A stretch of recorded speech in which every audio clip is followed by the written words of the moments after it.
बड़ी खबर महेंद्रजीत मालवीय से जुड़ी बड़ी खबर है। पीसी चीफ गोविंद सिंह डोटासरा का बड़ा बयान। कहा आज महेंद्रजीत सिंह मालवीय सुखजिंदर सिंह रंधावा से मिले थे। मैं और टीकाराम जूली भी मौजूद थे। मालवीय ने हमसे कहा मैं भाजपा से इस्तीफा दे चुका हूं। मैं अपनी गलती स्वीकार करते हुए वापस कांग्रेस में आना चाहता हूं। मालवीय ने लिखित में कांग्रेस में शामिल होने का हमें आवेदन दिया। अब हम अनुशासन कमेटी और सभी नेताओं से चर्चा के बाद आगे बढ़ेंगे। तो देखिए, हमारे सहयोगी ने उनसे बातचीत भी की और बातचीत पे उन्होंने साफ कह दिया कि मन भी बना लिया है, बात भी हो चुकी है और कांग्रेस पार्टी में एक बार फिर महेंद्रजीत सिंह मालवीय दिखाई देंगे। इसी महीने को लेकर जब हमारे सहयोगी ने सवाल किया तो उन्होंने बोला कि हाँ, हो सकता है बिल्कुल, क्योंकि मन तो बन चुका है, बात हो गई है और अब बस इंतजार है ज्वाइनिंग का। देखिए, लोकसभा चुनाव से पहले शामिल हुए थे भारतीय जनता पार्टी में। ज्यादा जानकारी लेंगे, हमारे साथ सीधे स्पेशल रिपोर्टर दिनेश डांगी जुड़े हैं।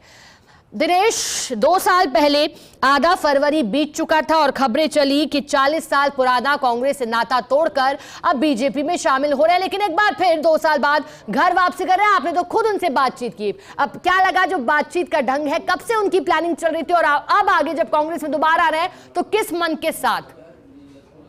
शिखा, देखिए, हम लगातार सुबह से इस खबर को ब्रेक कर रहे हैं, अपने दर्शकों को बता रहे हैं और अब खबर पर खुद पार्टी के वरिष्ठ नेताओं ने मोहर लगा दी है, क्योंकि सुबह ना नुपुर कर रहे थे और मुलाकात की खबरों को काफी कह सकते हैं कि गोपनीय रखा गया था और उसको दबाया जा रहा था। लेकिन हमने जिस तरह विस्तार से बातचीत की महेंद्रजीत सिंह मालवीय से सबसे पहले, और उन्होंने खुद कहा कि हाँ, मेरे मुलाकात हुई है, सारी बातें हो चुकी है और अब पीसीसी चीफ गोविंद सिंह डोटासरा ने भी स्वीकार कर लिया है कि हाँ, आज कॉन्स्टिट्यूशन क्लब में महेंद्रजीत सिंह मालवीय हमसे मिले थे, उनसे कई बातचीत हुई और उन्होंने ये भी दावा किया कि उन्होंने ये भी कहा कि मैं भाजपा से इस्तीफा दे चुका हूँ और सामने आ रहा है कि इस्तीफे की कॉपी भी उन्होंने तमाम जो नेता है वहाँ कॉन्स्टिट्यूशन क्लब में मौजूद थे उनको दिखाई। और उसके बाद उन्होंने लिखित में, क्योंकि कांग्रेस पार्टी में जब कोई ज्वाइन करता है या घर वापसी होती है तो पहले आवेदन दिया जाता है, एडमिट किया जाता है कि हाँ, मैंने कांग्रेस पार्टी को छोड़ के गलती की, वो उन्होंने स्वीकार किया।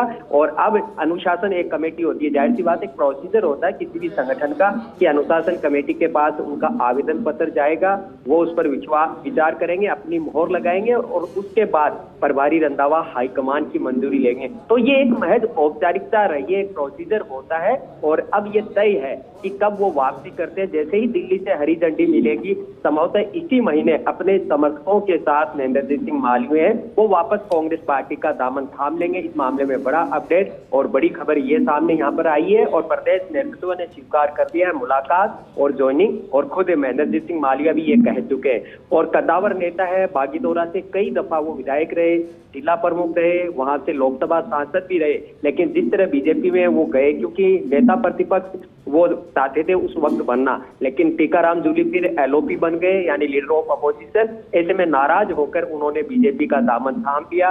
भाजपा से उन्होंने लोकसभा का चुनाव भी लड़ा था, लेकिन वो चुनाव हार गए। और जिस तरह वहां पर बीएपी यानी बाप और राजकुमार रोज की जो पार्टी है उसका उद्भव हुआ, जनाधार आगे बढ़ा, तो कहीं न कहीं महेंद्रजीत सिंह मालवीय को लगा कि बीजेपी में, जैसा कि उन्होंने कहा कि आदिवासियों के लिए ये पार्टी कुछ नहीं कर रही, मेरा मन वहां पर नहीं लगा। साथ ही उनके समर्थकों ने कहा कि अब वापस कांग्रेस में वापसी की जाए, ये उन्होंने एडमिट किया, स्वीकार किया। तो अब कह सकते हैं एक रस्म अदायगी जो औपचारिक प्रक्रिया है वो शेष है और कब ज्वाइन करते हैं, बस ये तारीख, दिन और समय है वो मुकर्रर होना है। तो इस वक्त की बड़ी खबर, मुलाकात हो चुकी है, ज्वाइनिंग की बातें हो चुकी है और एक जो प्रक्रिया है अनुशासन कमेटी, सभी नेताओं से चर्चा, हाईकमान की मंजूरी, उसके पूरी होने के बाद संभवतः इसी महीने। और इसमें बड़ी खबर ये निकल कर आई है कि वो बीजेपी से इस्तीफा दे चुके हैं। ये अब तक चीज सामने यहाँ पर नहीं आई, लेकिन गोविंद सिंह डोटासरा ने कहा कि हमसे मुलाकात के दौरान मालवीय ने सबसे पहले यही बात दोहराई कि मैं बीजेपी से इस्तीफा दे चुका हूं। जाहिर सी बात, आप किसी पार्टी में जा रहे हो या बातचीत कर रहे हो तो पहले इस्तीफा देकर ही जाएंगे, उसके बाद आवेदन करेंगे और फिर तमाम। हालांकि वागड़ के जो नेता है वो भी आज इस मुलाकात के दौरान थे, पूर्व मंत्री और विधायक अर्जुन बामणिया, विधायक रमीला खड़िया, दिनेश खोड़निया, ऐसे जो कई जो नेता थे वागड़ के, बाकायदा उससे पहले बातचीत यहाँ पर हुई है। कह सकते हैं कि निकाय और पंचायत चुनाव से पहले कांग्रेस पार्टी को वागड़ में आदिवासी अंचल और एरिया में महेंद्र सिंह मालवीय के रूप में एक कह सकते हैं कि नेता वापस जुड़ने का मौका मिला है। अब वो कब ज्वाइन करते हैं, जल्द ही इसका वो ऐलान करेंगे। अभी बताया जा रहा है उनकी समर्थकों से बातचीत जारी हो, जैसा कि दिल्ली से जैसे ही हरी झंडी मिल जाएगी तब उनको शामिल यहाँ पर कांग्रेस पार्टी कर लेगी। मतलब ये एक औपचारिकता यहाँ पर बची है। तो उन्होंने कह सकते हैं कि बीजेपी को अलविदा लगभग कह दिया है, इस्तीफा उन्होंने दे दिया है। अब ये बीजेपी उनका इस्तीफा स्वीकार होता है या नहीं होता, जिस तरह उन्होंने ओपन खुलकर कह दिया कि मैं तो आज ही, आप मान लीजिए मेरी ज्वाइनिंग हो चुकी है, इस तरह का बयान तक उन्होंने डाला। तो उन्होंने मन बना लिया है कि अब उन्हें कांग्रेस में वापस जाना है।